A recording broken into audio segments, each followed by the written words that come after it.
Today, we are very, very lucky to have Steph Buller from Cardiff University join us on her presentation, From Practice to PhD, A Journey Through Risk, Resilience and Multi-Hazard Thinking. Steph, as I mentioned, is at Cardiff, however, is currently doing an internship at the Government Office for Science.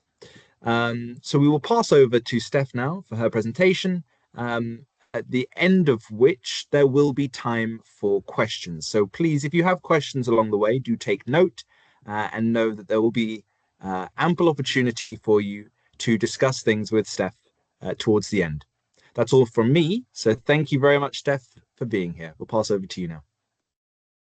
So thank you very much, Joshua, for the invitation and the opportunity to be here today and to present to such an esteemed audience of peers. I am very, very grateful. This is certainly a bucket list talk for me. So hello, everyone. My name is Steph. I am a PhD researcher at Cardiff University, and I'm going to talk today about my journey from practice to PhD.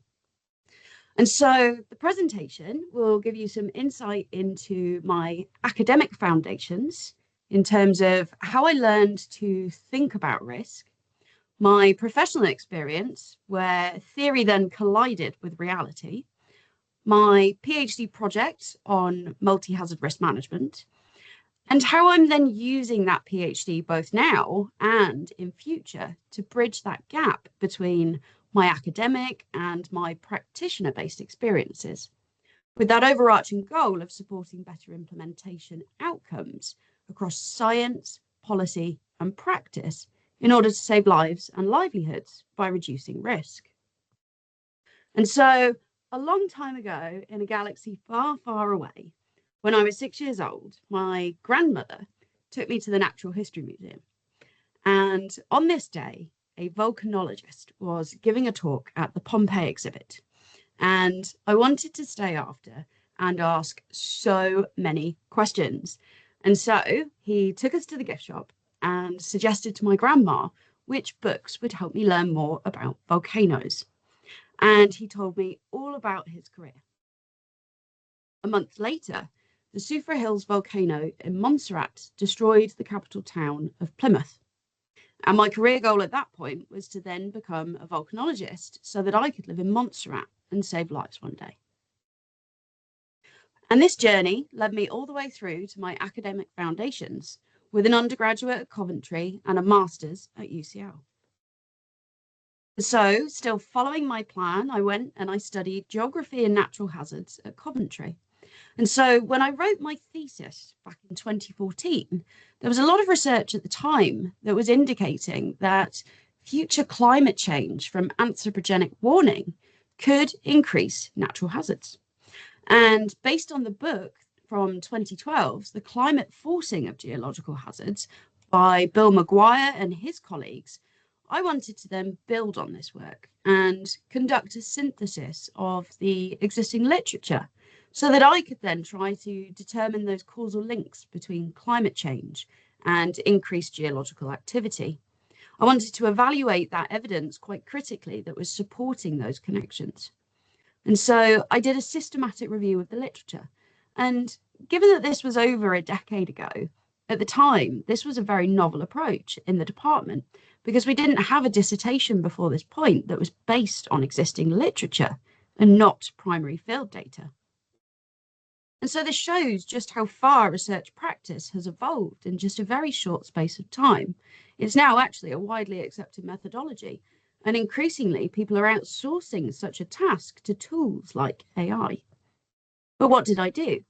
Well, I reviewed over 300 papers to examine how past periods of rapid climate change, particularly during the Quaternary, coincided with shifts in volcanism, seismology, and slope stability, and whether those patterns could reasonably be used to determine future activity under the conditions of contemporary anthropogenic warming.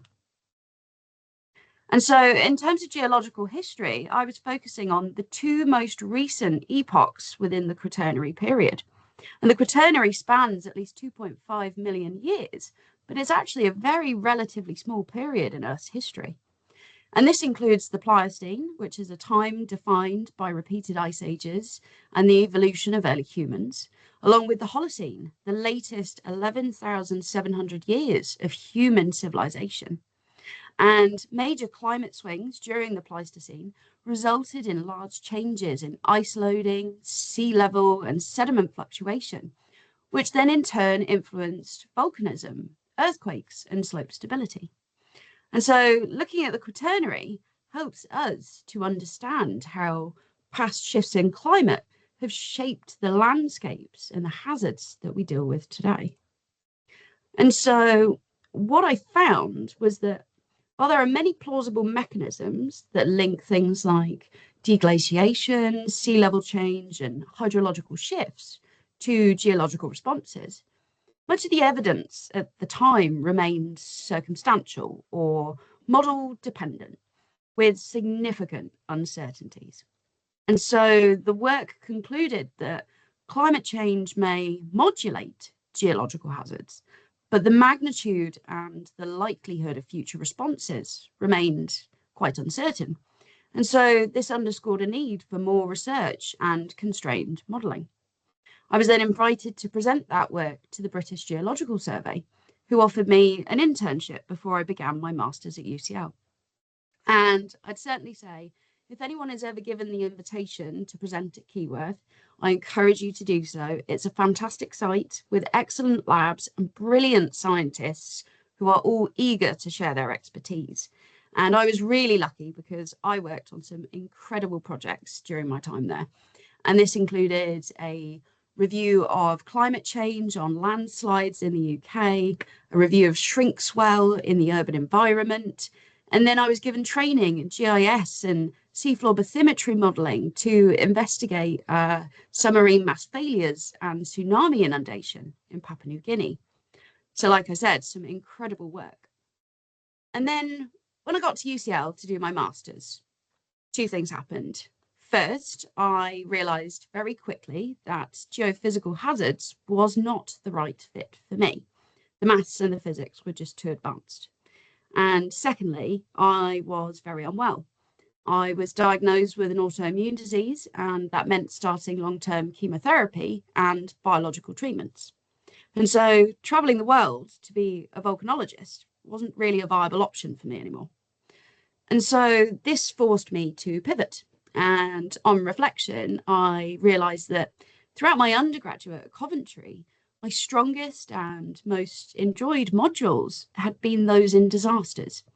And so I moved to a master's in disaster risk reduction, a master's by research that then still allowed me to focus on saving lives, but in a way that would be more sustainable for me. So I was really lucky that during my studies, I got to learn from some of the great disaster pioneers like John Twigg, Ilan Kelman, and Professor David Alexander. And we were really lucky because we got to examine disaster case studies like 9/11, 7/7, Hurricane Katrina. And we ran tabletop exercises and field trips to the Thames Barrier. And I even got to participate in a live exercise with the London Fire Brigade to test their decontamination procedures, along with their rest and reception centres. And then I was tasked with writing my thesis, which is a significant component of a master's by research degree. It's up to 60% of your final grade. And so, stuck for ideas, feeling a little bit overwhelmed, I thought back to a coursework project I'd done at Coventry on post-disaster reconstruction. And I began to wonder, well, what if we could prevent the need for reconstruction in the first place? What if we could embed disaster risk reduction from the outset?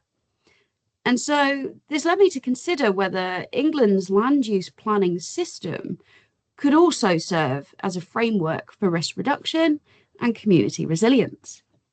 But why was I wondering this? Well, on the slide here, you can see the formula for disaster risk.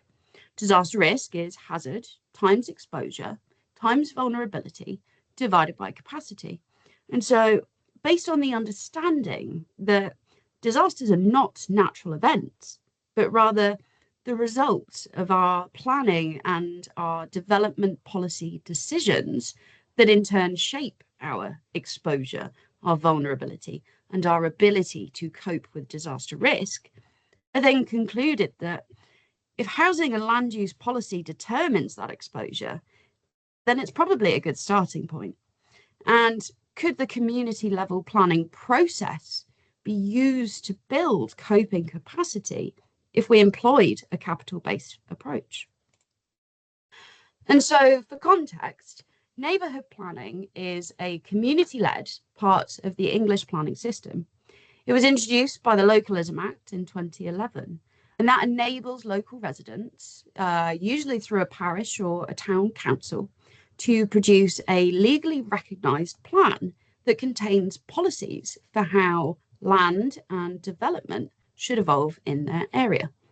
It brings together the local residents, the businesses, the schools and groups to consider their housing needs, their green spaces, the character, the infrastructure and the design. And the process itself is quite extensive, as you can see on the slide. It requires a lot of evidence gathering, multiple rounds of consultation, policy drafting and independent examination. And then finally, it goes to a local referendum where the community gets to vote yes or no to adopting it. And then once approved, the plan becomes part of that legal statutory planning framework. It must be used in planning decisions. And so when I was doing my research, the first official plans were just being legally adopted.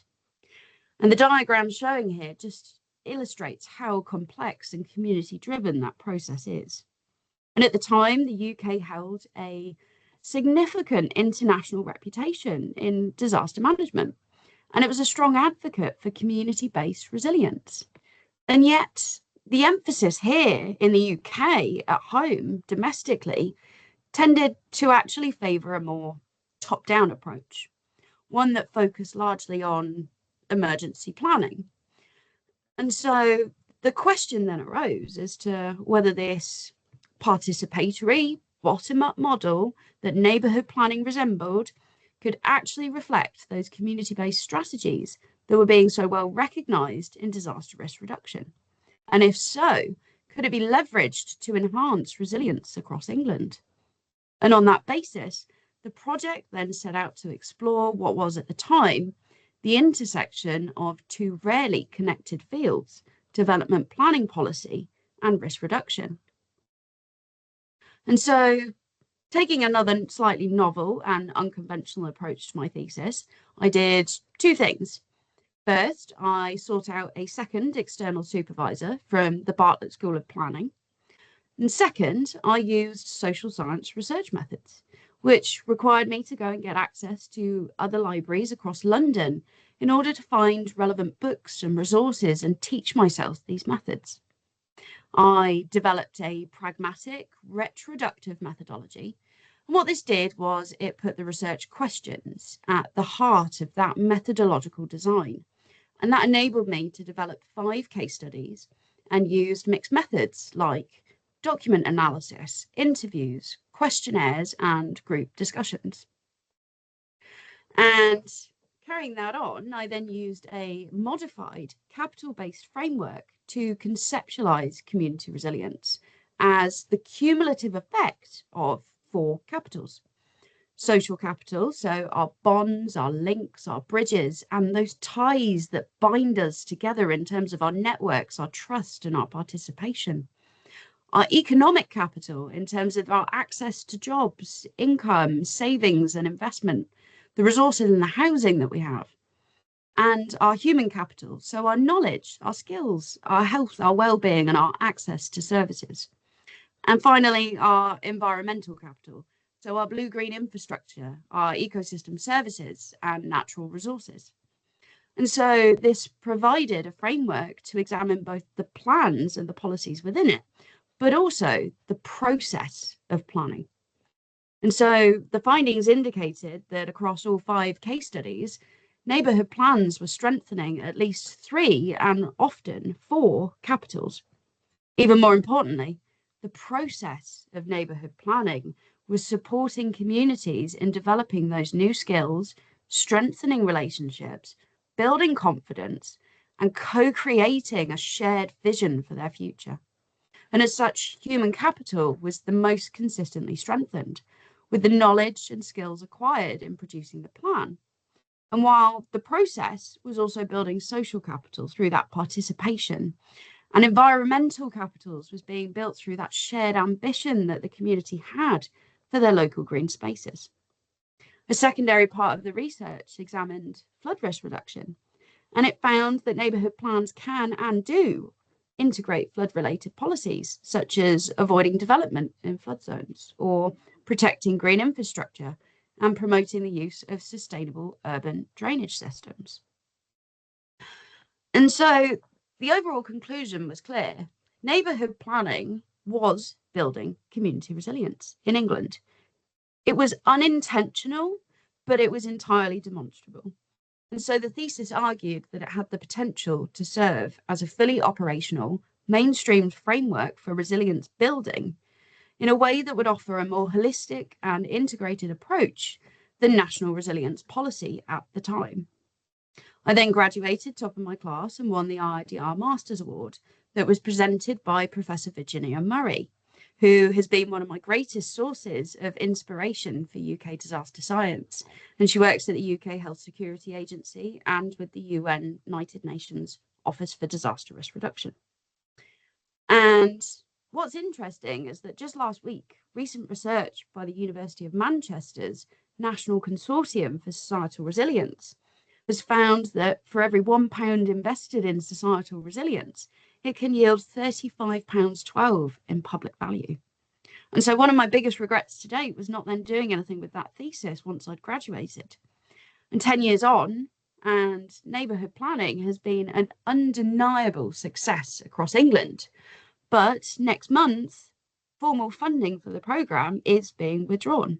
And that means many communities who could benefit from such initiatives will no longer be able to. And so I now find myself wondering whether a repeat project at a much larger scale could make a far richer and more robust business case for such future investment, especially given the co-beneficial social value that this can bring for the communities and even further afield into societal resilience. And so following my master's, my career then took a bit of a winding road. Both before and after graduating, I was repeatedly told I was overqualified but lacked experience for emergency planning roles. I also applied at the time for a neighbourhood planning officer role and a PhD in blue-green infrastructure. I was offered both, but I wanted to see whether the ideas from my thesis would actually work in practice.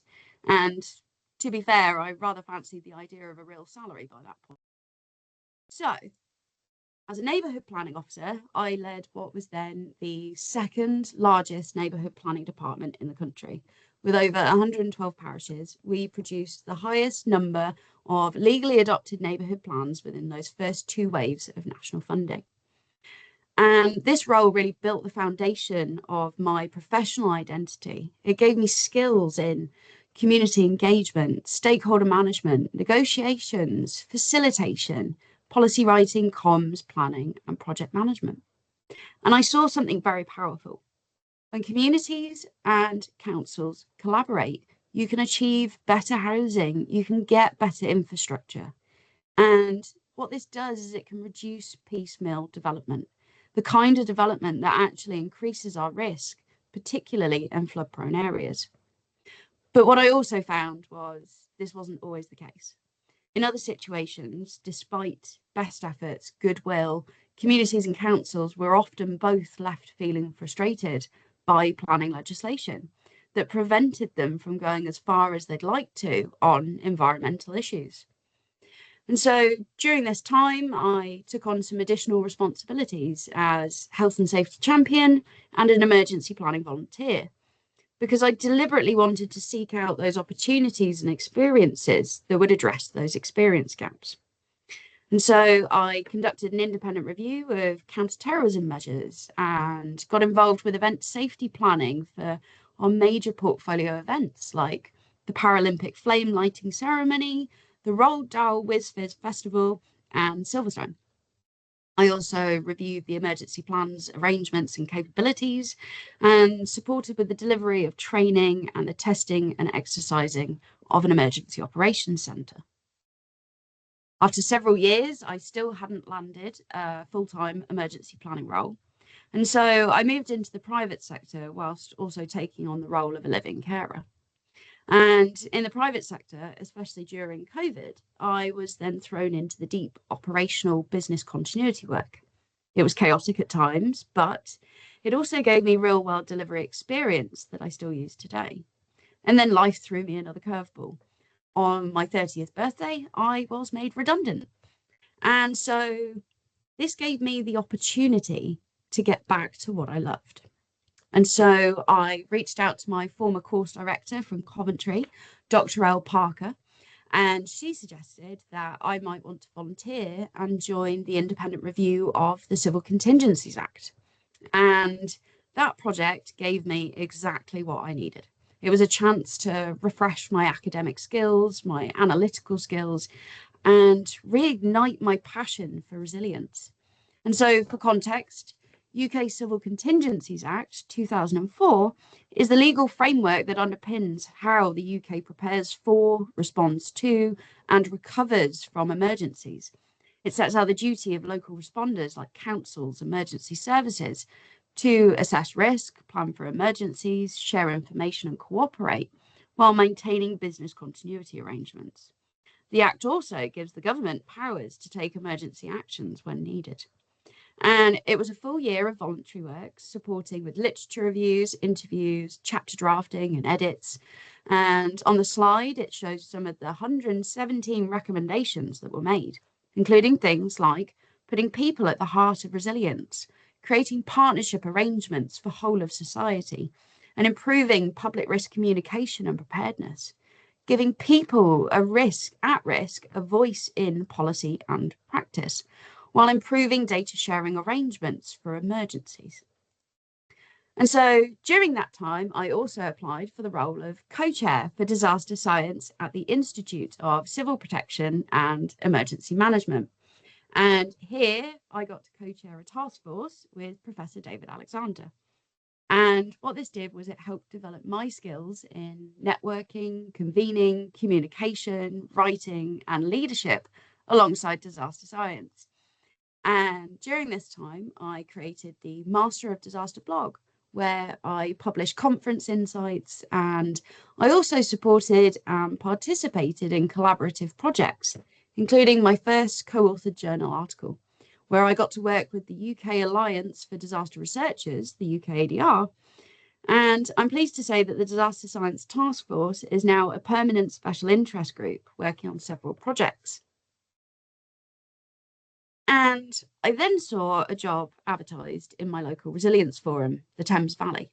And so for context, there are 38 LRFs in England, which correspond to the policing borders shown on the map. And the LRF is the partnership that brings together all of the key organisations who are responsible for preparing for and responding to emergencies in a local area under the Civil Contingencies Act. And so this is the forum where the emergency services, local authorities, utilities, and voluntary sector work jointly to assess risks, plan for incidents, coordinate their training and exercising in order to ensure that coherent multi-agency approach to resilience.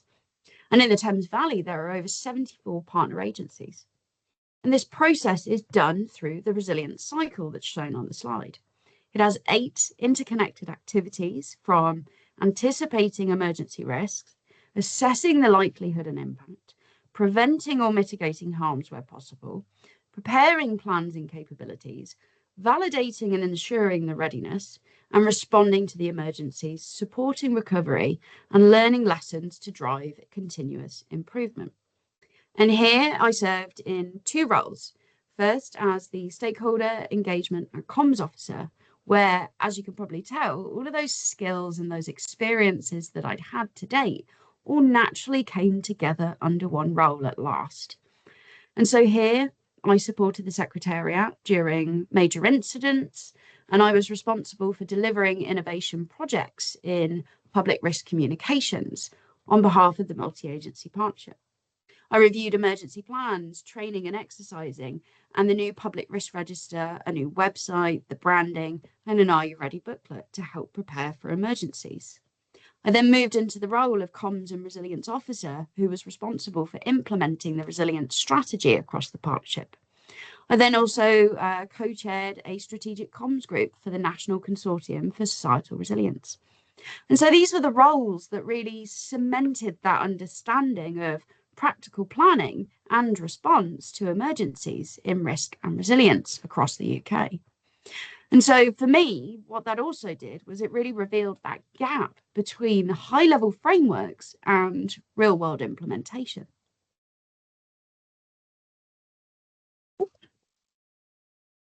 And so that's what's really brought me to where I am today. And after 2 years, I kind of started to feel very frustrated working in a local resilience forum, because despite all the will in the world from my colleagues, it always felt like we were on the back foot, constrained by resources and time, process and bureaucracy.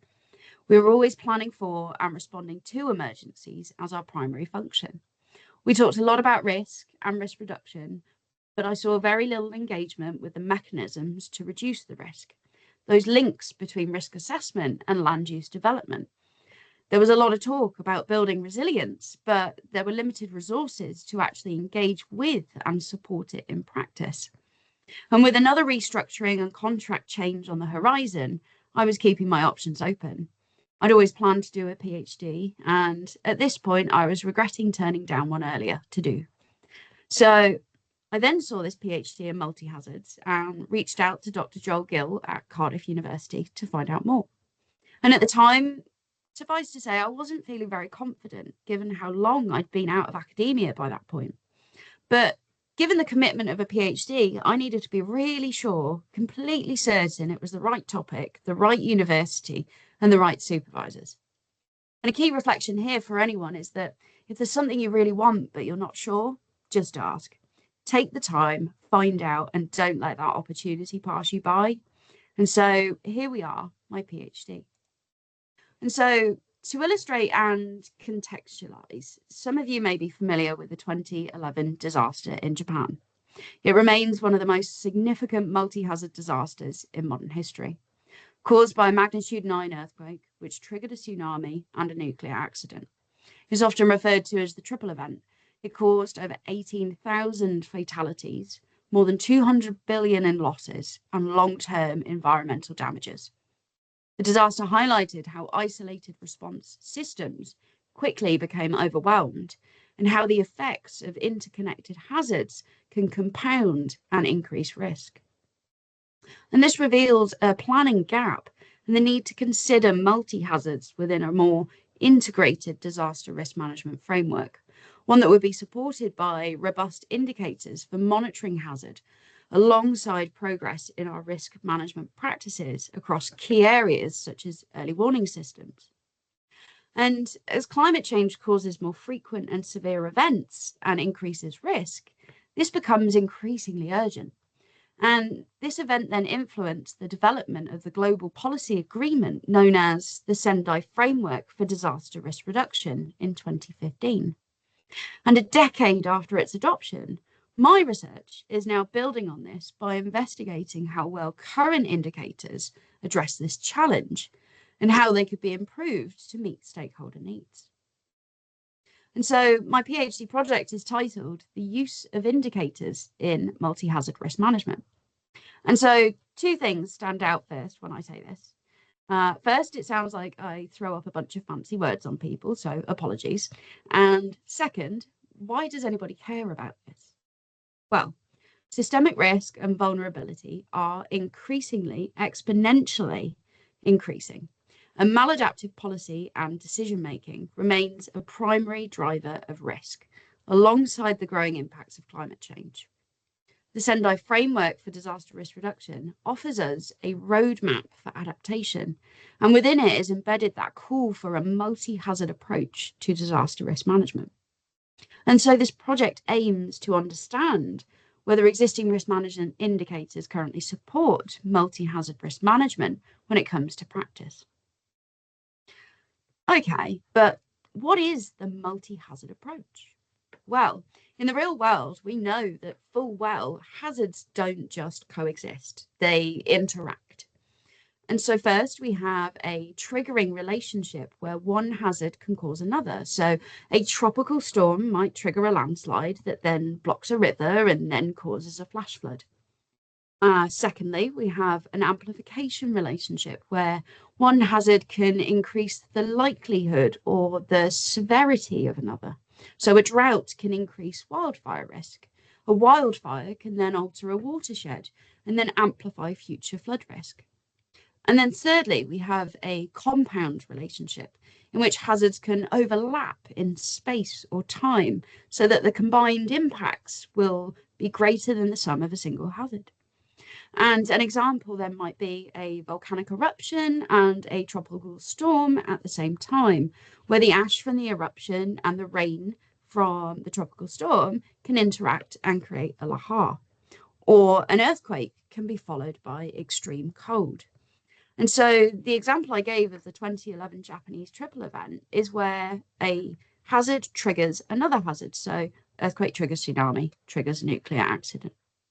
So unlike single hazard risk management that focuses on mitigating individual hazards like earthquakes or floods, the multi-hazard approach involves identifying, assessing, and managing the interactions between multiple hazards and their effects to reduce risk. And so the UNDRR definition of multi-hazard highlights that risk arises not only from the exposure to several hazards, but also from how those hazards interact. However, my initial literature review has shown that most studies are still focusing on identifying multiple exposures, largely because research methods remain single hazard, single sector, and siloed. And as a result, these assessments often rely on overlaying separate hazards onto a single map, like the example on the slide. And the UNDRR has a taxonomy of hazards, and this is organized into 8 different domains with over 281 individual hazard profiles, the HIPs.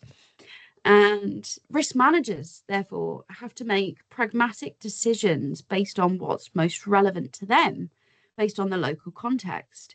And so hazard maps become useful tools to support this, as they can show co-located exposures to multiple hazards. And this then shows us the areas of greatest risk and concentration, and therefore where potentially to avoid development and focus our attention for emergency planning. However, what it doesn't do is address the second part of that definition for multi-hazards. It can't capture those interactions of those hazards and the interrelated effects. And so this limits the ability of users to anticipate a multi-hazard event or to meaningfully support risk management decisions that implement appropriate actions. And so failure to account for such interactions can lead to greater risk through new exposures or vulnerabilities. An example is here on the slide where the flood risk from coastal inundation was accounted for, but the force of wind shear from a hurricane was not. And this has rendered the mitigation measure ineffective. In other words, an unfortunate waste of time and money that has potentially resulted in more danger. And at the same time, there's an increasing interest in the use of indicators to support decision-making for risk management. And to date, this has largely focused on advancing multi-hazard risk assessment. And the reason behind this is that a risk assessment is typically used as the basis of which to inform risk planning and resource prioritization. However, most existing indicator frameworks still prioritize quantifying future hazard and risk rather than actually capturing how risk evolves, when and how hazards interact, and what the impacts and implications are. And so as a result, they're often overlooking important real-world considerations like whether fire or flood evacuation procedures might conflict with pandemic response measures, or how decisions in one policy area can generate trade-offs or synergies across disaster risk reduction, climate adaptation, and sustainable development. And so, despite growing awareness of the need for multi-hazard approaches, many indicators still focus on single hazards. A true multi-hazard approach recognizes that hazards rarely occur in isolation. They can trigger or amplify one another and create those complex, dynamic risk landscapes as depicted in the diagrams on the left. It also acknowledges that anthropogenic factors are driving increases in hazard frequency and intensity, and that in reality, all hazards are multi-hazards when we account for their interactions alongside those second and third order effects across space and time. And so embedding these relationships into risk management can enable more realistic scenario planning and support the ambitions of the Sendai framework. But achieving this requires an integrated approach, coordinated processes, open science, and networked collaboration in order to strengthen multi-hazard risk management in practice. And so that we can account for those hazard interactions and strengthen our priority areas like early warning and enhance our cross-sectoral coordination so that we can then deliver more coherent cross-functional policies. And this means integrating multi-hazard thinking into our indicator systems so that then it becomes key to advancing that future-focused risk management in the context of climate change. And this reflects our latest understanding that our response to risk is increasingly significant as a core component of that risk equation. And this latest thinking was really demonstrated in that previous example of a maladaptive response. While indicators are seen as key to tracking progress, research shows that they are reflecting a single hazard perspective. And so evidence from the Myriad EU project suggests that although existing frameworks were not originally designed to capture multi-hazard interactions, many could be adapted or repurposed to better support multi-hazard, multi-risk management objectives. And so this highlights both an opportunity for improvement and the persistent gap in current practice. And so my project aims to understand how existing indicators can support multi-hazard risk management and identify opportunities to strengthen their use. And it's underpinned by three thematic objectives: define multi-hazard risk management, catalogue and review existing indicators, and if there's time, to work with partners and co-design and develop a set of enhanced indicators. And so, building on my previous experience with literature reviews and social science methods, coupled with the exploratory nature of this project, I've again decided to use a pragmatic and retroductive approach, because this is going to allow me to tailor my methodology to the research questions as they evolve, and iteratively develop that understanding of what multi-hazard risk management is and what it requires, and therefore what indicators can support implementation. So, as you might be able to tell, most of my work so far has focused on understanding the multi-hazard approach, the current state of knowledge, and the implications for risk management practice. And although the Sendai framework calls for multi-hazard risk management, it never explicitly defined what it is and what it requires. In fact, it was only defined as recently as last year, a decade since it was first adopted into global policy.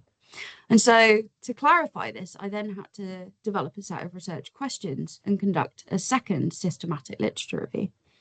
Also, during my first year, I collaborated with the Horizon 2020 Mediate team on a multi-author paper reviewing the state of knowledge on multi-hazard indicators. And I was fortunate to contribute at each stage of the process, which gave me early valuable experience in academic publishing. And during my first year, I also held part-time roles as a guest lecturer at Bucks-New University to support the Resilience and Emergencies degree apprenticeship, a student demonstrator at Cardiff with supporting with lectures, labs and fieldwork on the Hazards and Resilience module, and as news editor for the National Preparedness Commission, which has helped me stay up to date with all things risk and resilience in the UK. But my PhD journey hasn't been without challenge. I've had 3 interruptions to studies, 2 for health reasons, and 1 for my current UKRI policy internship. And I'd strongly recommend the internship route to any PhD student because it's already broadened my understanding of how research interacts with policy. When I return to my studies, I'll be moving into my stakeholder engagement phase to conduct interviews across science, policy, and practice, because I want to understand how different groups conceptualize multi-hazard risk management and where expectations align or diverge. At the same time, I'll also then be analysing the existing indicator-based policy frameworks and assessing how well those indicators actually support that multi-hazard thinking. And so looking ahead, my immediate focus is going to be on completing that internship, deepening that understanding of how research is being used or not used in policy making, and learning how to communicate complex risk concepts clearly and persuasively, because I've realised that's just as important as the research itself. And my hope is that the PhD will contribute to strengthening future policy frameworks and indicator systems by helping to translate those multi-hazard principles into everyday risk management practice. And even if I don't solve every problem within the scope of one PhD, the work is already helping to build that consensus and help to collectively identify where change is genuinely needed. So looking ahead, I will continue to strengthen my connections with practitioners through my networks, because this really helps me grasp a real world understanding of the challenges that they're facing and ensures that my work will remain grounded and relevant to them. A great example of this is the card game that's being developed for the Institute of Civil Protection and Emergency Management, because what began as a fun side project is now being considered for endorsement by the International Science Council and won the Visual Impact Award at the UK ADR conference last year. And over the coming months, I'm going to keep workshopping that and refining the current prototype. And this kind of reflects my working style. I often end up embarking on these side quests, but they all align with my broader research goals to reduce risk, to build resilience, and support better decision making through practical, accessible, research-informed tools.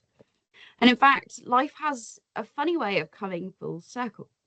Last year, I actually had the chance to present that card game and test it with Professor Virginia Murray at the Global Platform for Disaster Risk Reduction in Geneva. Certainly that was a bucket list moment. And it was actually Professor Virginia Murray who had awarded me that Master's Award nearly a decade ago.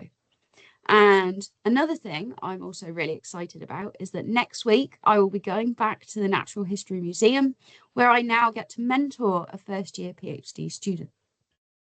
And so to conclude, I want to express my gratitude for the opportunity to speak with you all here today. I hope that I've shown that resilience isn't an endpoint, it's a continuous practice, and that we can both bridge and be the bridge between science, policy, and practice if we aspire to create safer, more resilient communities. And if you want to find out more about anything I've talked about, then I've included some links, and I've also included my references. So thank you very much, everybody. Thanks for listening. And yeah, that's it.